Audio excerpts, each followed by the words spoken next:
Nos encontramos en un mercado con un increíble volumen de información acerca de la economía, diferentes industrias, diferentes geografías. Y en esta ocasión quiero abordar varios temas, varias noticias que han estado saliendo en estos últimos días. Ahora vamos a mencionar acerca de Nvidia, de Peloton, quiero mencionar acerca del sector de gaming prácticamente, acerca de lo que está sucediendo con las empresas chinas, que el día de hoy subieron bastante las acciones de las empresas chinas y por qué creo que esto va a seguir sucediendo en estos próximos meses, van a tener bastante volatilidad.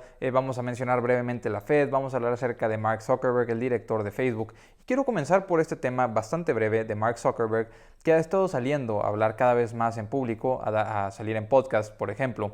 Y es que cuando invertimos en una empresa queremos conocer su equipo directivo y lo que implica estar invertidos en una empresa que está siendo manejada por esas personas que conforman el equipo directivo.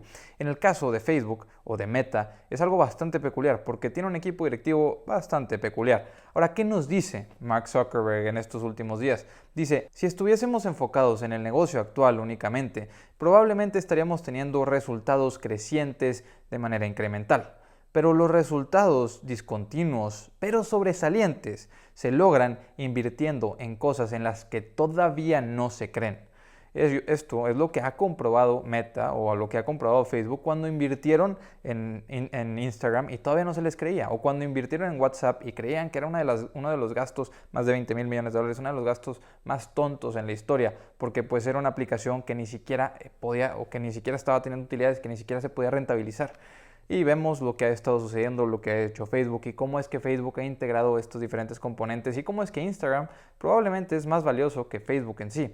Ahora, viendo todo esto y entendiendo a Mark Zuckerberg, vemos que estamos invirtiendo efectivamente en una empresa que tiene este sentido emprendedor, que aun y cuando tienen un segmento bastante seguro, el cual ellos creen que si estuvieran enfocados en eso podrían tener resultados crecientes y sobresalientes, ellos están decidiendo tener resultados discontinuos, fuera de lo normal, para poder tener ese impacto, para poder tener ese efecto que inicialmente tuvieron con, por ejemplo, Instagram. Que sea esa sorpresa, que no sea algo que el mercado se espere, que no sea algo que las personas esperen. Ellos esperan tener algo de fricción, porque así es como se logran los mejores resultados, porque así es como se logran las grandes victorias que ellos han tenido históricamente. Ahora, yo creo que si Mark Zuckerberg se da cuenta que este segmento del metaverso no está funcionando, pues él tiene que tener la humildad y la cabeza para dejar de invertir en ese segmento. Pero mientras vea que hay tracción, mientras vea que están desarrollándose y que están avanzando constantemente, pues no creo que Mark Zuckerberg vaya a disminuir sus esfuerzos, sino a aumentarlos, aún y si se está desconcentrando un poco más de los segmentos principales que actualmente tienen. Esto es el riesgo de invertir en Meta, el estar apostando por las apuestas de Mark Zuckerberg, por las creencias o de lo que Mark Zuckerberg tiene en mente para el futuro. Así como nos menciona que actualmente Facebook está trabajando fuertemente o Meta está trabajando fuertemente por cambiar la economía de los Estados Unidos o por aportar valor a la economía de los Estados Unidos. ¿De qué manera? Creando este nuevo segmento en la economía de creadores, de una economía de creadores. Él dice que no le gusta que la gente nada más esté consumiendo, a él le gusta que la gente esté creando, cosa que por ejemplo no sucede mucho en YouTube. En YouTube hay muy pocos creadores y muchísimos espectadores, pero lo que él quiere es que Facebook sea diferente, que en Facebook el ecosistema de creadores sea muchísimo más grande, que las interacciones inviten a nuevos creadores y que esto cambie la economía, que pueda haber una economía en la que las personas estén teniendo esos ingresos secundarios por ser chefs o por ser aprender de un nuevo deporte o querer ser coaches de deportes, cualquier cosa. Lo que él quiere es que sea una economía de creadores, no tanto de espectadores. Él no quiere que las personas estén viendo el contenido que otros generan únicamente, sino que él quiere motivarlos a crear contenido. Quiere que eso sea Facebook, que sea interacciones, constantemente interacciones. No quiere que sea como la televisión, que gastas tu tiempo viendo la televisión. Él quiere que inviertas tu tiempo en crear interacciones que aporten valor a tu vida. Ahora, dicho de esa manera, pues metas suenan bastante bonito. Que las expectativas o que las metas que tienen ellos sean en ese rubro de diversificar la economía, de invitar a las personas a que hagan contenido, es bastante bonito. Pero bueno, de hecho también mencionó que él no tiene tiempo para usar redes sociales. Entonces, algo contraintuitivo, pero también digo, si tu CEO o el CEO de tu empresa es una persona que no está mucho en redes sociales porque no tiene mucho tiempo para eso, es algo positivo. El único tema es que pues su negocio principal son las redes sociales. Entonces, temas para discutir, variados los comentarios que se reciben acerca de estos encuentros que tiene Mark Zuckerberg en diferentes podcasts, pero ahora sí podemos pasar a hablar acerca de diferentes empresas. Peloton tuvo pérdidas de 1.2 mil millones de dólares. De hecho, el día de ayer, las acciones de Peloton subían fuertemente, más de un 20% al cerrar el mercado. Y al abrir el mercado, ¿qué sucedió? Que las acciones cayeron más de 20%, o al menos abrían en esos niveles.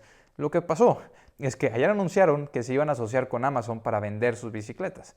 El tema es que hoy, en la mañana, reportaron sus resultados trimestrales en los cuales anunciaron esa pérdida de 1.2 mil millones de dólares, lo cual fue suficiente como para quitar todo el positivismo que se tenía por el trato con Amazon y meter todo el negativismo que se tiene por sobre los resultados y las ventas que no terminan de encontrar esa demanda. No saben dónde está la demanda. Peloton está preocupado, ya se dieron cuenta de que ellos llegando directamente al consumidor prácticamente ya llegaron a donde podían llegar y ahora necesitan la ayuda de algún experto, de una empresa que pueda llevar sus productos a todos lados. Y esa empresa es Amazon. De hecho, también anunciaban que podían ofrecer la opción de que vayan y te la instalen por medio de Amazon. Entonces, no sé cómo voy a hacer el checkout en Amazon para que tú puedas decidir si te la instalan o si te la mandan con una opción para que tú la puedas instalar solo. Entonces, quién sabe cómo lo vayan a hacer, pero ya se asocian con Amazon. Antes solo lo vendían ellos, una empresa más que sucumbe y decide que Amazon es la mejor manera de llevar sus productos al consumidor final. Ahora, Nvidia. ¿Qué nos dice Nvidia? Pues bueno, recordemos que Nvidia es una empresa de bastante crecimiento y que constantemente nos informa sobre sus esfuerzos en la inteligencia artificial, en el manejo autónomo o en los automóviles de manejo autónomo, en el metaverso. Es una empresa que tiene un segmento de altísimo crecimiento que son los data centers, los centros donde almacenan información y que eso cada vez se va a necesitar más con la inteligencia artificial, con el manejo autónomo, con el metaverso. Los data centers son algo sumamente valioso para la economía y algo sumamente necesario. Lo que no es tan necesario es el gaming. Y ahí es donde estuvieron las caídas en los ingresos de Nvidia, que a final de cuentas logró tener crecimiento, pero en el sector de gaming tuvo una caída de 33% en el consumo de chips para ese sector. Y dicen, no sabemos cuánto se le atribuye a las criptomonedas, que las criptomonedas, recordemos, han caído bastante en valor, se le llama el invierno de las criptomonedas. Ellos no saben cuánto de la venta de chips de gaming se deba a esta caída en criptomonedas, porque esos chips también se usaban para minar criptomonedas, pero lo que podemos ver es que no solo cayó el volumen de ventas, sino también el precio de la venta de estos productos, lo cual es bastante positivo para el mediano y largo plazo, para las empresas que están en el sector de gaming y para las personas que quieren armar sus PCs, pero actualmente todavía no se nivela esa demanda, no sabemos dónde va a terminar la demanda, pero ellos esperan que este ajuste se termine por realizar en estos próximos trimestres. Y esto va a ser gracias a que los inventarios se normalicen, porque actualmente muchas tiendas tienen exceso de inventarios, lo cual está haciendo que los precios fluctúen bastante. Si tienes exceso de inventarios y estás metiendo descuentos para vender estos productos y además tu proveedor te quiere mandar nuevos productos, pues estás desacomodando toda la cadena y estás haciendo que tengas que forzar más los descuentos para poder llegar al cliente. Lo que está haciendo Nvidia es simplemente esperar un poco a que se normalicen los inventarios, ya que les vuelvan a hacer pedidos para ahora sí entrar a ese mercado y esperar a entrar con un precio normalizado y que se normalice otra vez el volumen. Lo que nos dicen es que ellos tienen excelentes expectativas para el sector de gaming a largo plazo, pero en estos próximos trimestres sí están un poco preocupados, no dicen la palabra preocupados, pero eso es lo que se entiende, sino que están un poco atentos a ver cómo se desarrolla para ver en qué precios es donde se va a normalizar la demanda y dónde van a poder continuar o recuperar esa línea de crecimiento que anteriormente tenían, que obviamente se vio muy afectada por el tema de las criptomonedas. Y pasando a otro tema, yo lo que quiero relacionar con esto es las empresas como Logitech y como Corsair Gaming. Se decía o se pensaba que probablemente Corsair Gaming y Logitech, dos empresas que venden peripherals para las computadoras, keyboards, las cámaras, que venden los diferentes componentes para tú crear tu computadora, inclusive ya venden una laptop de gaming, había estado viendo la demanda caer. Pero ellos mencionaban que estaban teniendo mayor tracción y que tenían una mayor cuota de mercado actualmente, lo que entraba en duda, porque ¿cómo es que tienes una cuota de mercado mayor, de acuerdo a lo que nos estás diciendo, pero tus ingresos están colapsando, tus ingresos están cayendo fuertemente? Lo vemos el día de hoy, o el día de ayer lo vimos con Nvidia, que cayeron sus ingresos en el sector de gaming en un 33%. Entonces esto no es específico a las empresas, sino específico a la industria. Se adelantó muchísimo la demanda, hubo un exceso de inventarios en las tiendas actuales, esas tiendas están teniendo que meter descuentos, por lo cual a los proveedores es a los que se les está afectando actualmente con esos productos, que el cliente todavía no decide si comprar o no, que si no decide si esperar un poco más, porque estamos viendo que todavía ni siquiera se encuentra en qué precio es donde se va a normalizar la demanda. Entonces, un tema que va a ser complicado para estos próximos 2 trimestres, pero al ver que Nvidia efectivamente está teniendo el mismo problema que está teniendo toda la industria, nos damos cuenta de que es algo pasajero, de que es algo cíclico para una industria que sigue en crecimiento a largo plazo, pero que está sufriendo en estos momentos un episodio cíclico de ciclicidad a la baja en la demanda de productos de gaming, que probablemente se va a recuperar, como dice Nvidia, en los próximos trimestres. Va a tomar un tiempo, pero el retorno a crecimiento en una industria que es bastante popular en todo el mundo está por venir, o eso es lo que al menos nos deja esperando.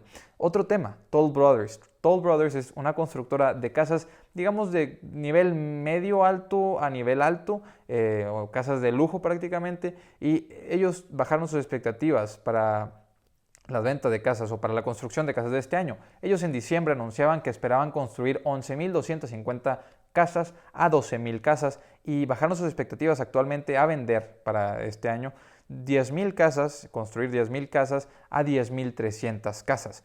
Entonces, una disminución increíble, superior a lo que se esperaba, una disminución bastante importante. Y nos dicen que ellos están aumentando actualmente los incentivos para que las personas vayan a comprar sus casas y tuvieron inclusive con esta disminución en construcciones un récord en ingresos. Lo que nos está diciendo esto es que las casas en los Estados Unidos todavía se están vendiendo a precios bastante elevados. Lo que sí estamos viendo es que la demanda está comenzando a ser un poco menor en estos precios tan elevados. Lo que podríamos esperar o lo que muchos especulan es que efectivamente las tasas de interés están teniendo efecto ya aún antes de subir a los niveles que se espera que se suban y ya está impactando a los consumidores. Entonces, antes de que salgan a seguir consumiendo, a seguir sacando créditos para comprar casas, esperando a que no suban más las tasas en estos momentos, ya estamos viendo una disminución en la demanda por nuevas construcciones, una disminución en la demanda por casas y podríamos esperar que se tranquilice un poco, que retorne a niveles un poco más normales la línea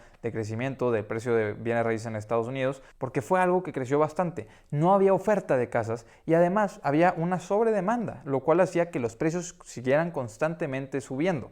Actualmente estamos viendo lo que nos indican las diferentes empresas en el sector de bienes raíces es que las casas probablemente a finales de año vean una disminución en sus precios de acuerdo a lo que está sucediendo con las tasas de interés. Entonces, algo normal, no se espera nada complicado. Toll Brothers todavía nos dice, inclusive tuvimos ingresos récord. Entonces, con ingresos récord, aunque el mercado se esté normalizando y sí, vayan a sufrir un poco más este tipo de negocios y sí, vaya a haber mayores descuentos en bienes raíces en los Estados Unidos, pues la salud actual de este sector, la salud actual de la economía y de los consumidores sigue siendo tal que no alarma. Aun y cuando salen noticias de que está aumentando al doble la oferta de casas y que esto puede hacer que el mercado colapse, pues sí, pero si la oferta de casas es menor a los niveles de 2019 y se duplica y sigue siendo menor a niveles de 2019, pues no es algo alarmante. Estamos en un mercado relativamente normal en el que las tasas de interés están subiendo. Entonces probablemente vayamos a ver muchas más notas alarmistas acerca de un colapso en el mercado inmobiliario en los Estados Unidos, pero lo que nos dicen las empresas y lo que estamos viendo con los ingresos que tienen estas empresas es que efectivamente va a ser algo ligero, algo que no va a impactar fuertemente a la economía y algo que más bien debería de poder ayudar a los consumidores americanos en el sector de bienes raíces, no tanto afectar a los dueños de casas de bienes raíces en los Estados Unidos.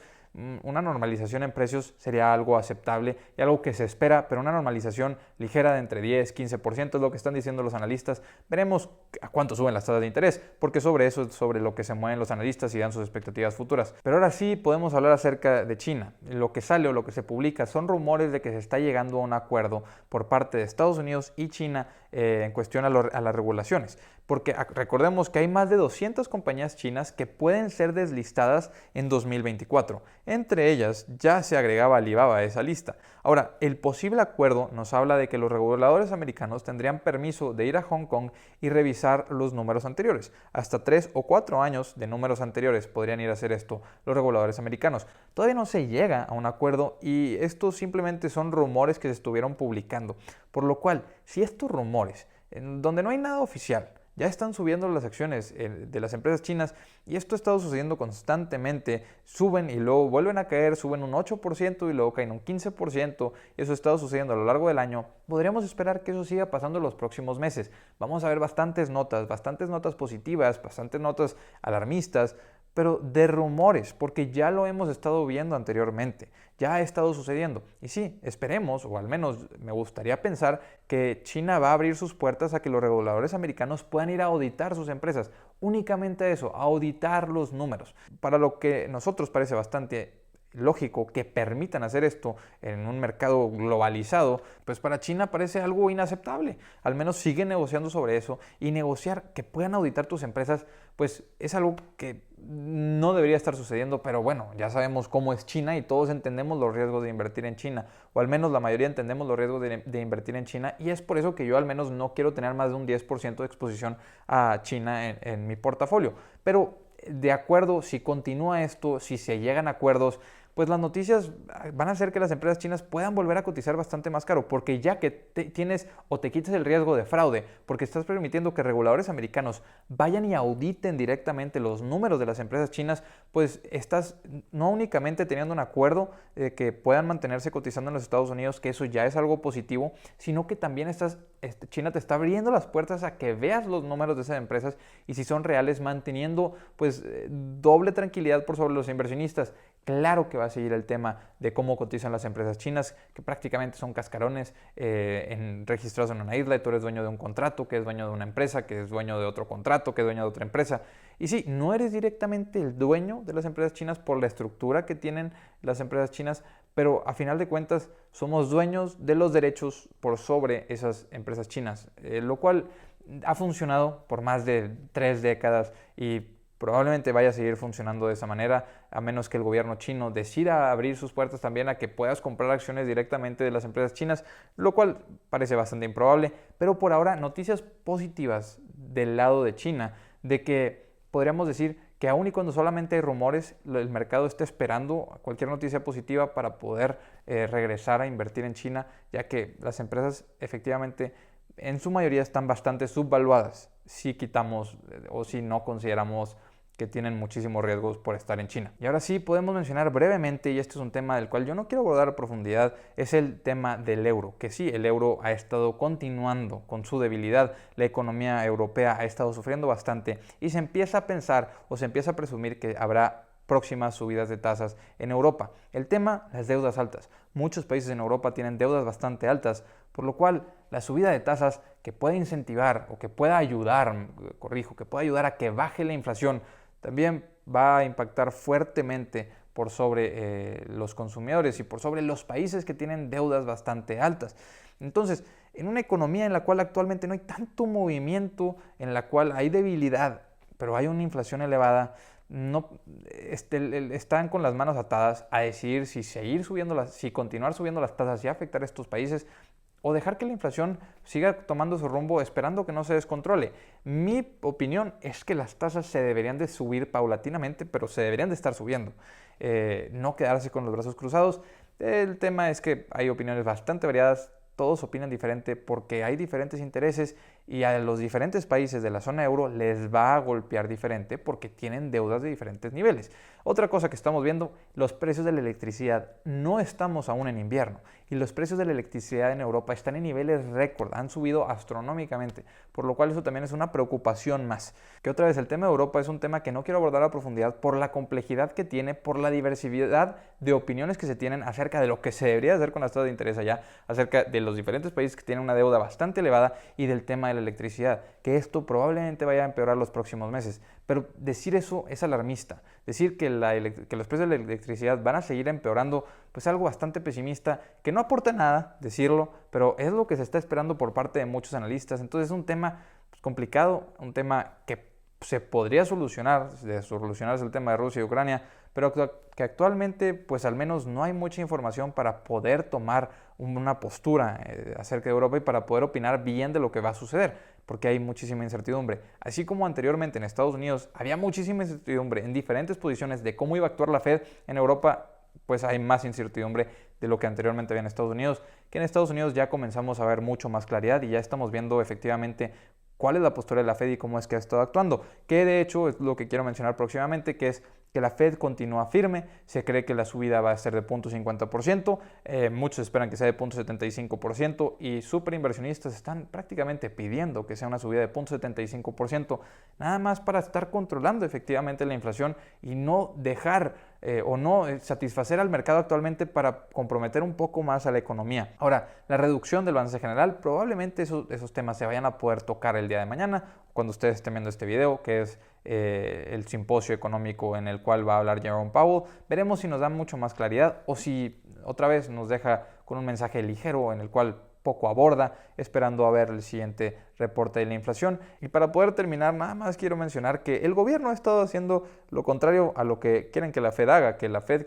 pues, se supone que trata de disminuir el balance general, se supone que está tratando de retirar el dinero del mercado, pero lo que está haciendo el gobierno de los Estados Unidos, o lo que ha dado vueltas al mundo, es esta noticia de que está perdonando los préstamos a estudiantes. Y los estudiantes que no han pagado pues sienten algo de injusticia, los que están pagando impuestos y pagaron sus préstamos estudiantiles sienten que es algo de injusticia. Ahora es algo relativamente positivo para las personas en la economía actualmente, dada la complicación que hay, pero recordemos que en Estados Unidos actualmente hay un nivel sumamente bajo de desempleo.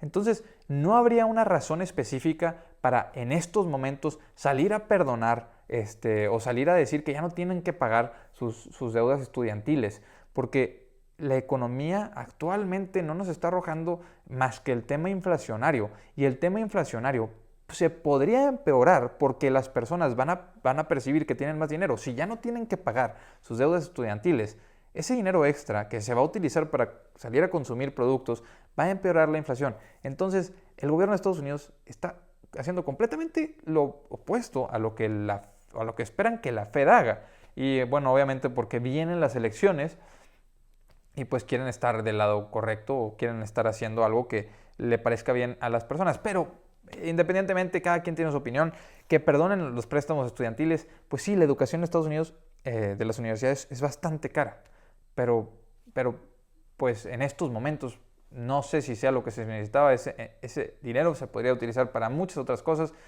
y actualmente Estados Unidos está teniendo problemas como prácticamente todo el mundo de inflación, entonces no sé si eso vaya a empeorar las cosas. Pero bueno, veremos qué nos dice la Fed acerca del balance general, que no lo habían estado reduciendo. Inversionistas, hasta aquí les dejo este video. Les dejo el grupo de Facebook en la descripción por si quieren ir. Les dejo el Instagram, el Twitter por si me quieren ir a seguir. Nos vemos a la próxima. Hasta luego.